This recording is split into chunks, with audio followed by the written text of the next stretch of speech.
কাঁচা আমের এই সিজনে কিন্তু আমার হাতের এই আমের আচারটা আমার বাসায় একদম বেস্ট, একদমই সবাই অনেক বেশি পছন্দ করে। রেসিপি আপনাদের কাছে একদমই সহজভাবে লোভনীয় টক ঝাল মিষ্টি একটা আচার রেসিপি শেয়ার করছি। আশা করছি সবার কাছে ভালো লাগবে। একটু ভিন্নতা রেখে আজকের আচারটা তৈরি করার চেষ্টা করছি। আশা করছি সবাই মনোযোগ দিয়ে আমার আজকের রেসিপিটা দেখবেন। আমি আমের আচারের জন্য স্পেশাল একটা মশলা তৈরি করব। সেজন্য আমি নিয়েছি এখানে শুকনা মরিচ, পাঁচফোড়ন, আস্ত পাঁচফোড়ন, আস্ত ধনিয়া, আস্ত জিরা, গরম মশলা, 2টা তেজপাতা নিয়েছি। এবার নিচ্ছি 1 কেজি পরিমাণে আম। 3টা আমি আমার 1 কেজি ওজনে আসছে। এবার আমি পরবর্তী স্টেপে চলে যাচ্ছি আচারটাকে রেডি করার জন্য। প্রথমেই আমি আমগুলোকে ভালো করে ধুয়ে একটা শুকনা কাপড় দিয়ে মুছে নিয়ে আসছি। এবার আজকের আমের আচারটা তৈরি করব। উপরের সিল্কাটা আর ভিতরের যে শক্ত আটিটা, সে আটি আর উপরের সিল্কা সহকারে বানাচ্ছি। তো আমগুলো ভালো করে কেটে নিচ্ছি। ভিতরে যে নরম আটিটা থাকে সেটা ফেলে দিয়ে ভিতরে একদমই শক্ত একটা আটি আছে, সেটা সহকারে বানালে কিন্তু বেশ ভালো লাগে খেতে। আর আমি সিল্কা সহ বানাচ্ছি, আপনারা চাইলে উপরে সিল্কাটা ফেলে দিয়েও তৈরি করতে পারেন।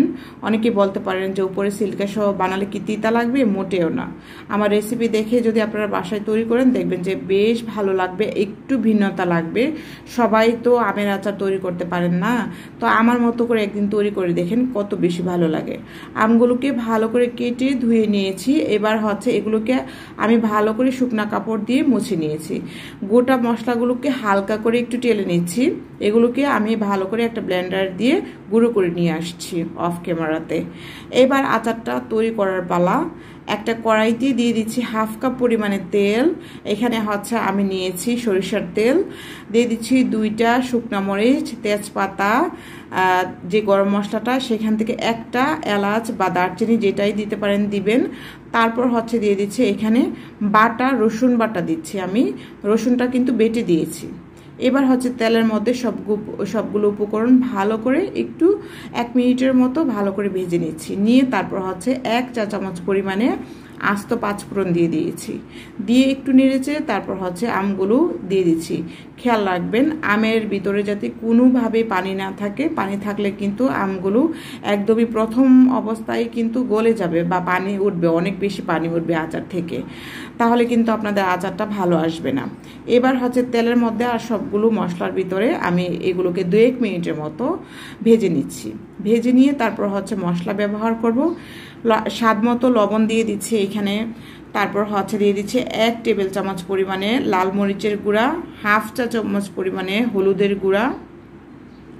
এবার সবগুলো মশলা দিয়ে আমি আমগুলোকে ভালো করে 2-3 মিনিটের সময় নিয়ে ভালো করে একটা ঢাকনা দিয়ে ঢেকে ঢেকে নেড়ে চেড়ে নিচ্ছি, ভালো করে মিশিয়ে নিচ্ছি। হালকা করে আমগুলো একটু যখন সেদ্ধ হয়ে আসবে তখন এই পর্যায়ে আমি চিনি ব্যবহার করব। আমি একটু মিষ্টি টাইপের বানাচ্ছি। আপনারা যদি একটু টক খেতে চান সেক্ষেত্রে কিন্তু চিনিটা একটু কমেও দিতে পারেন।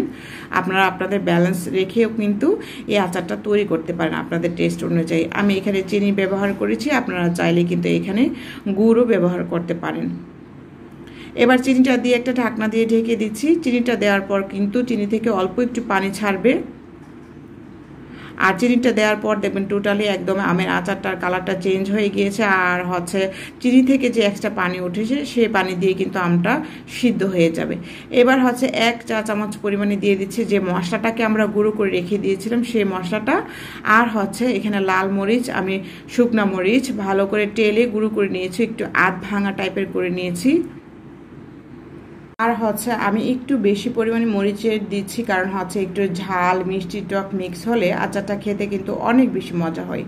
যাই হোক, অফ ক্যামেরাতে এখানে আমি 2 টেবিল চামচ পরিমাণে হোয়াইট ভিনেগার দিয়ে দিয়েছি 1 কেজিতে। এবার আমার আচারটা কিন্তু একদমই রেডি। আমি জাস্ট চুলা থেকে গরম গরম নামিয়ে নিচ্ছি। আচারটা যদি আপনারা পুরো বছর জুড়ে সংরক্ষণ করে খেতে চান তাহলে কিন্তু শুধু সরিষার তেল ভালো করে গরম করে সরিষার তেলের মধ্যে ডুবিয়ে রাখলেই চলবে। আমি ইনস্ট্যান্ট খেয়ে ফেলবো সেই পরিমাণে কিন্তু আমি তেল দিয়েছি। তেলটা আমি কম দিয়েছি। আপনারা চাইলে বছর জুড়ে খেতে চাইলে কিন্তু তেলের মধ্যে ডুবিয়েও খেতে পারবেন রোদে শুকিয়ে। একদমই ঝামেলা নেই, আজকের এই আচারটা বানাতে একদমই ঝামেলা হয়নি আমার। আশা করছি আপনাদের কাছেও অনেক অনেক ভালো লেগেছে। ভালো লাগলে আমার ইউটিউব চ্যানেল তানিশাস কিচেনটাকে সাবস্ক্রাইব করে সাথেই থাকবেন। ধন্যবাদ সবাইকে সাথে থাকার জন্য।